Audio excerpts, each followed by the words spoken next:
I 2022 skete noget historisk.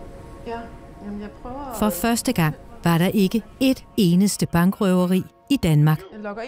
I stedet er bankrøverne flyttet ind i vores stuer. Og de har gjort os alle sammen til deres ufrivillige medhjælpere. Antallet af forsøg på netbanksvindel i Danmark er mere end fordoblet på bare et år. Men heldigvis stopper bankerne over halvdelen af forsøgene. Den digitale kriminalitet er kommet meget tæt på.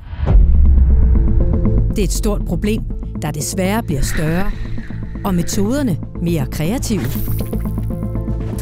Forestil dig en mail fra et pakkefirma, der beder dig indtaste dine kortoplysninger, en sms fra banken, der beder dig oplyse dine kodeord, eller et opkald fra politiet, der beder dig overføre penge til en sikker konto og godkende med MitID.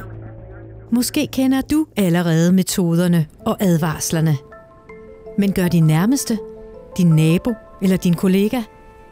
Sammen skal vi huske på 3 simple råd, så vi får bankrøverne ud af vores stuer. Lad dig ikke overtale.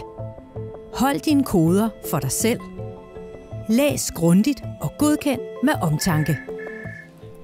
Hej, det er Farsad. Hvad kan jeg hjælpe med? Med din hjælp beskytter vi ikke bare dine penge, men hele Danmarks. Sikker Bank. Sammen.